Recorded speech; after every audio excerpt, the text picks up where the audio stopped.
ya regresó, debí de decirlo así, Jonathan Pérez, a quien le agradezco mucho que nos acompañe para hablar de su regreso a su gustado espacio aquí en Sin Censura TV. Le agradezco por su confianza, le agradezco por su paciencia, porque en estos jaloneos pues se nos han pasado las semanas y la gente te aclama y te reclama, mi querido Jonathan Pérez. Qué bueno verte, ¿cómo te va? Queridísimo Vicente, qué gusto verte. Y yo estoy muy emocionado, muy contento. Andaba de parranda, ¿eh? Entonces por eso este tiempo, pero ya regresamos y estoy muy contento de regresar a Sin Censura, porque déjame decirte, ya te lo había yo dicho, pero creo que es importante subrayarlo. Desde el primer día de la temporada pasada, a principios de año que iniciamos Resentidos, la familia de Sin Censura me abrió las puertas, ¿no? Y me hicieron sentir en casa y estoy muy contento, emocionado de regresar con este público que sí evidentemente me escribían por las redes y me decían, ¿cuándo va a regresar Resentidos? ¿Cuándo va a regresar? Y pues por fin vamos a regresar hoy ya a las 3 de la tarde, querido Vicente, y vamos a tener unos temas bien interesantes para esta semana justo estamos muy conectados, ¿no? Con lo que tú también estás viendo ahorita, con lo que acaba de decir este eh, eh, Paco.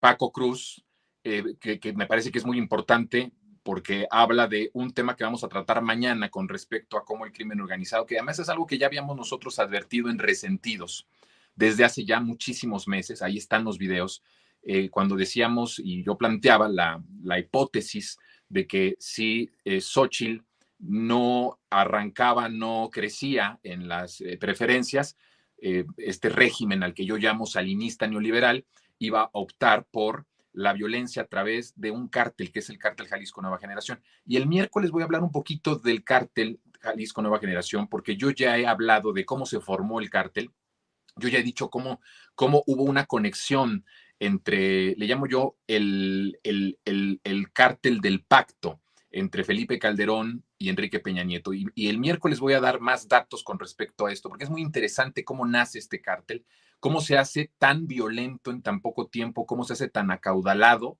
en tan poco tiempo, cómo teje una red de empresarios y políticos como nunca antes había pasado en décadas pasadas con ningún otro cártel de la droga, y cómo se ocupa políticamente a este cártel y planteo una de las urgencias que estoy viendo ahora que se confirma que este último año va a ser un año en donde van a crear mucho pánico y su estrategia electoral para lograr debilitar, si bien no ganar la presidencia de la República, porque imagínate que son 50 puntos arriba Sheinbaum de Xochitl Gálvez según la encuesta que hoy publica el periódico La Voz en Barcelona, que es una encuesta nacional de 1,500 personas face to face, por decirlo así, en domicilio.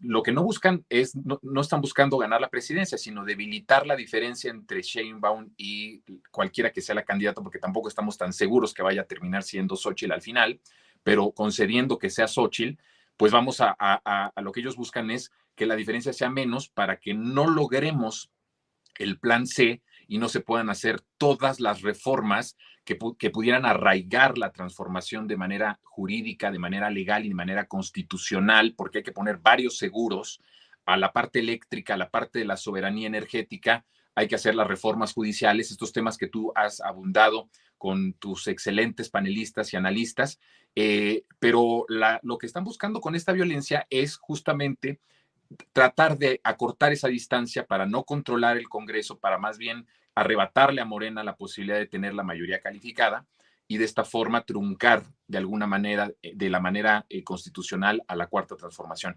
Y hay un tema que vamos a abordar entre el miércoles y el jueves con respecto a cómo están tratando de meter este miedo a través, de manera muy perversa, pero que es muy probable que sí lo estén haciendo, Vicente, con meterse con los jóvenes.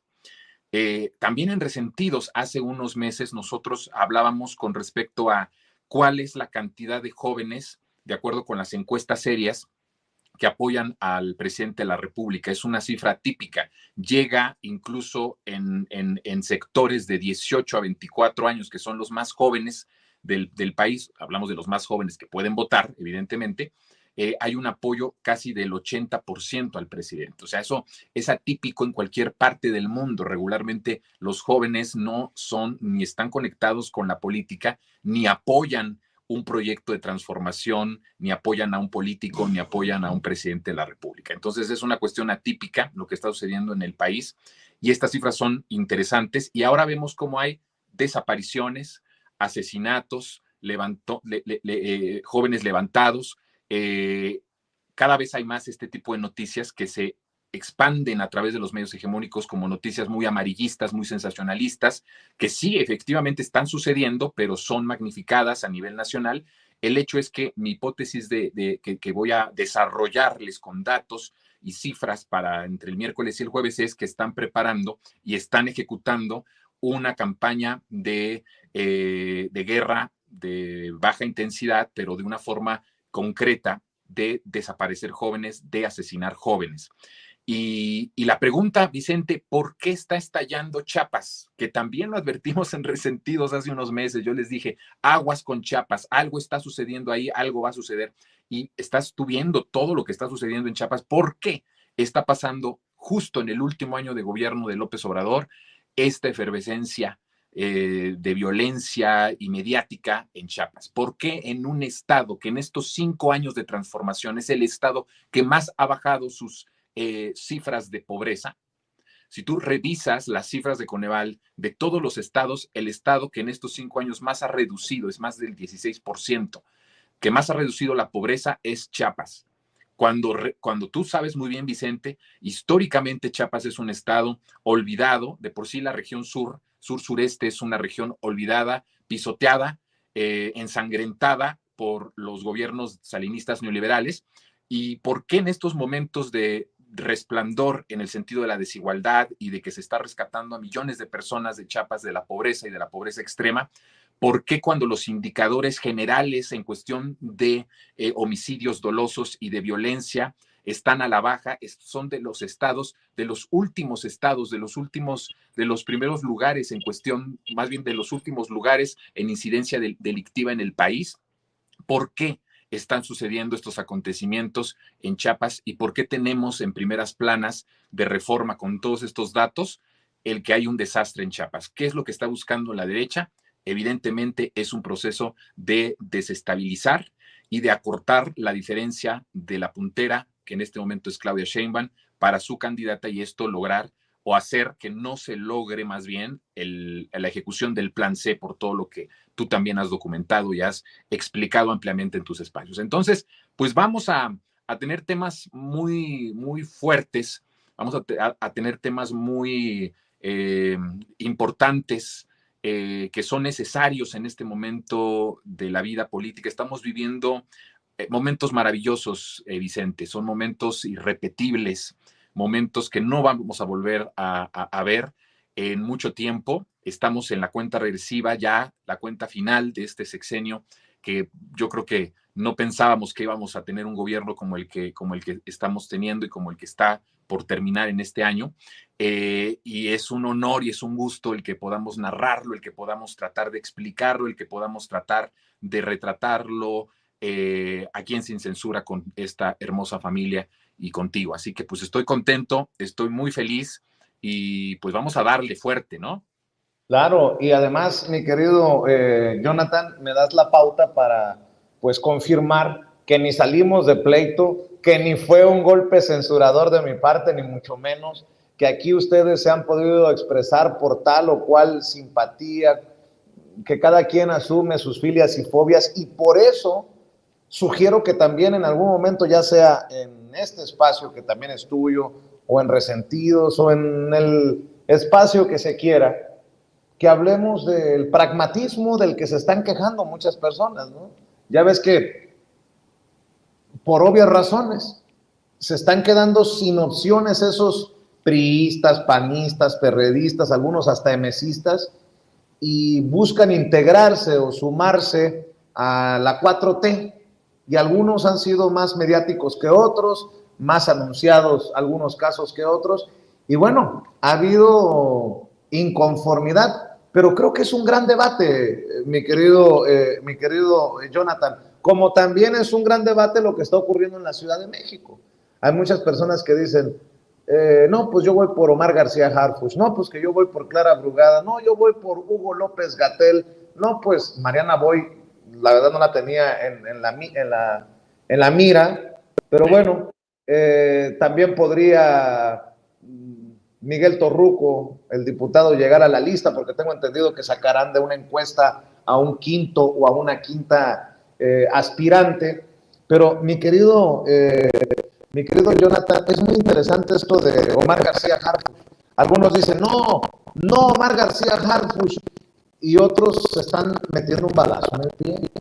Dicen que como lo vendieron por tanto tiempo como el favorito de Claudia Sheinbaum, ahora empieza esta guerra, que a mí me parece es guerra sucia. Habrá muchas cosas que criticarle a los personajes, pero sobre todo en el caso de Omar García Harfuch, que veo que le sacan al abuelo, le sacan al papá, le sacan el tema de que es policía, y de alguna manera están también dinamitando a la propia ex jefa de gobierno de la Ciudad de México.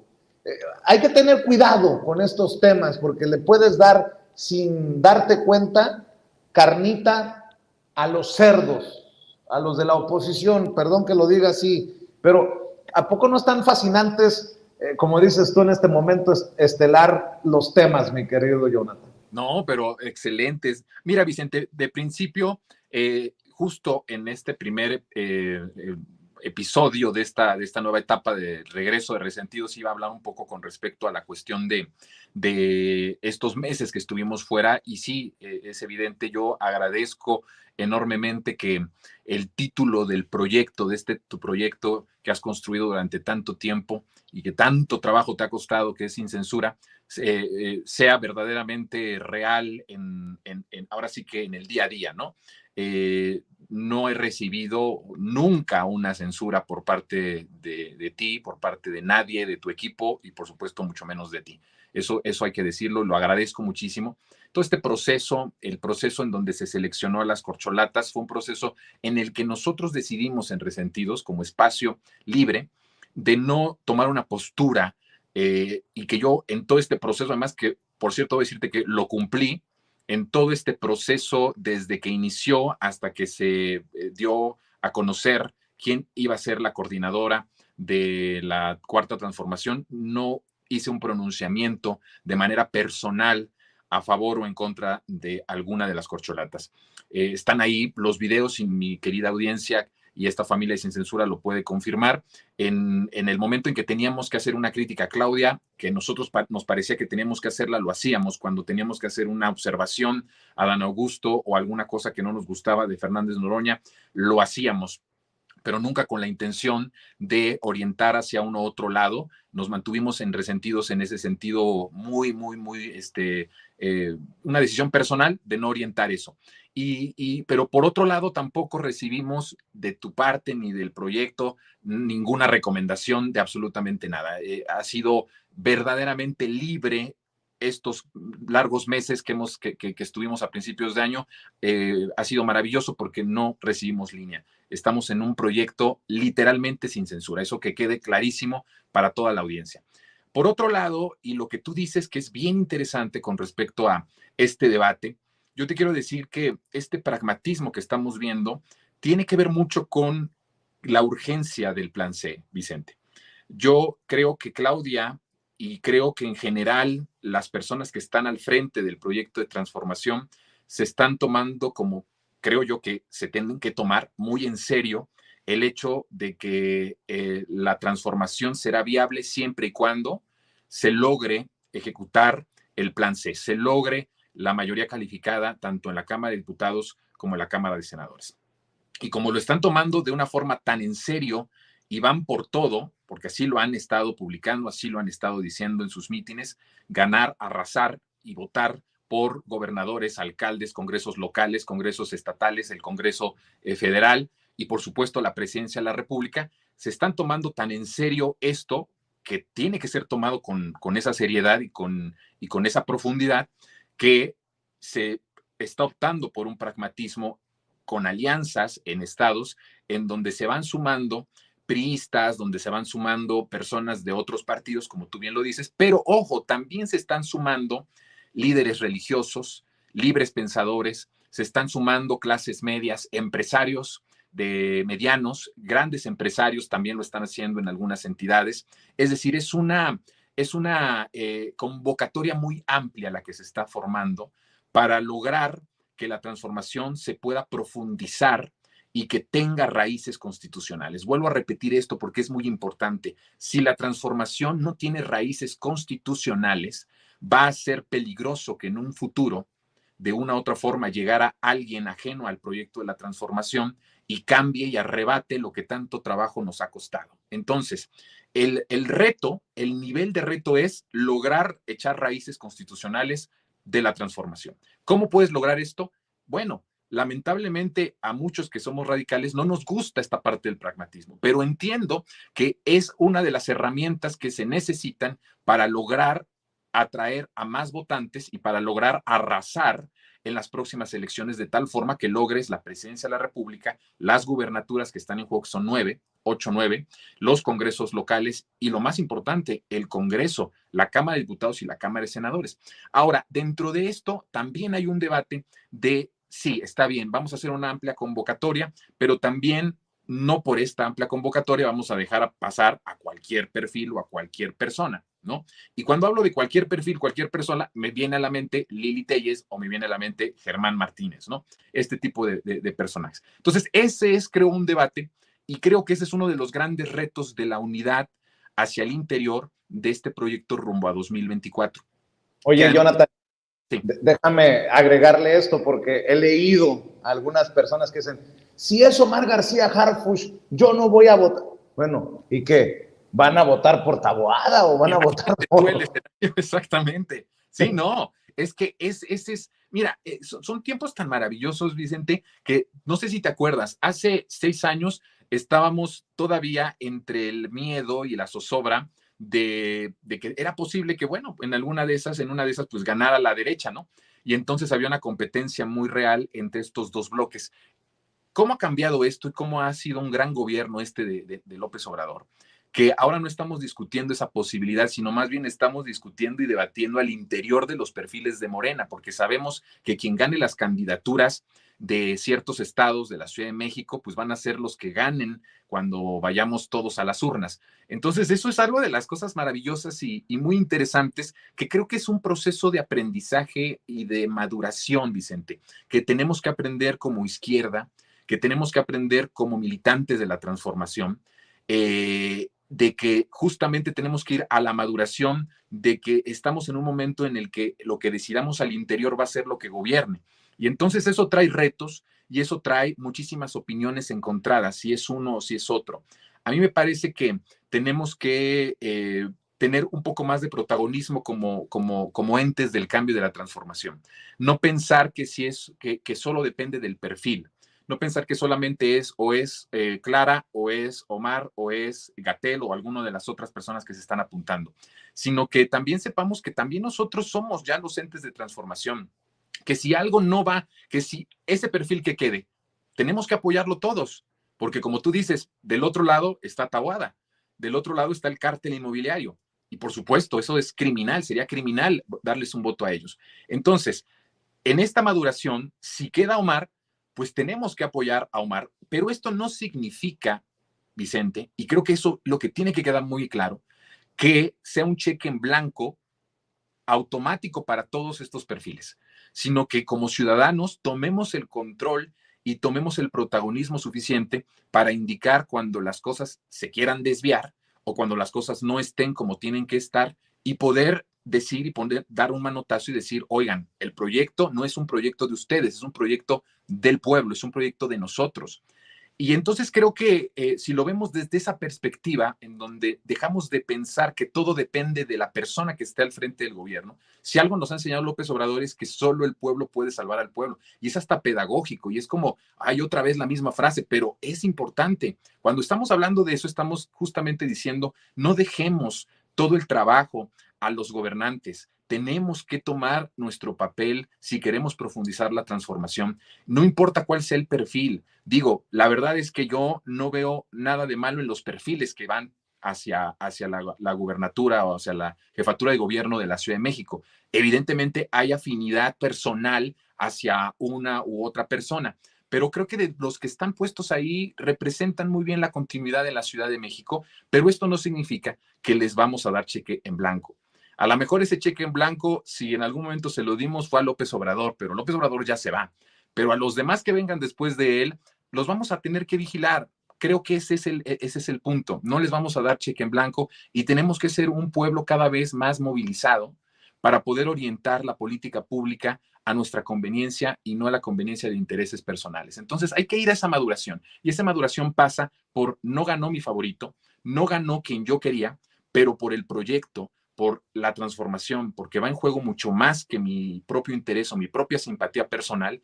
Vamos a votar contundentemente por este perfil y vamos a acompañarlo, vamos a apoyarlo y también vamos a cuestionarlo cuando tenga que ser cuestionado. Esa es la maduración que creo que a la que tenemos que ir todas y todos los que militamos en la transformación. Ojo, no estoy diciendo los que militamos en Morena. Yo, por ejemplo, no soy militante Morena, pero milito en la transformación. Entonces, todos los que queremos un cambio, los que seguimos queriendo que este cambio se profundice y continúe por el bien de todo el país, pues entonces tenemos que llegar a esa maduración. Y es complicado, pero es un aprendizaje, Vicente, y hay que aprender.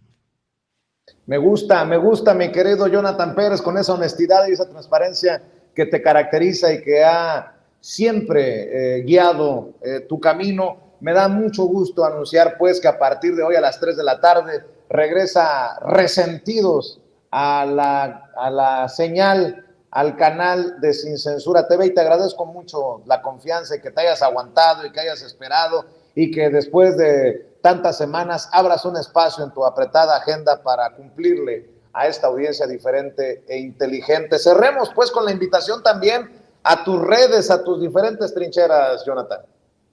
Pues mira, estamos ahora ya es X, ¿verdad? En X, en Jonapolifo 3-0, Jonapolifo 3-0. En Instagram estamos como Jonapolifonía, verificados ahí en Instagram, para que todos los que quieran interactuar, y ahí sí les respondo a todos y estamos interactuando todos en esta familia hermosa de Sin Censura, a la que estoy profundamente agradecido, a ti, principalmente Vicente, por esta oportunidad, por esta confianza también, porque es una confianza de ida y vuelta y un respeto mutuo, y solamente de esta forma funcionan estos proyectos, y te agradezco mucho esa confianza también, y al público hermoso que quiero y que, bueno, pues vamos a darle todo a este público y nos vamos a estar viendo todos los días a partir de hoy a las 3 de la tarde en Sin Censura TV, Sin Censura Presenta y Sin Censura Media, en los 3 canales de la familia de Sin Censura. Pues contento, feliz, te mando un fuerte abrazo, mi querido Vicente. Y ya en cuanto regrese a la Ciudad de México nos vamos a dar ese abrazo personalmente. Querido Jonathan, te mando un abrazo y estaremos al pendiente a las 3 de la tarde. Claro que sí, Vicente. Cuídate mucho. Cuídate. Saludos. El querido Jonathan Pérez regresa pues con Resentidos. Y para dar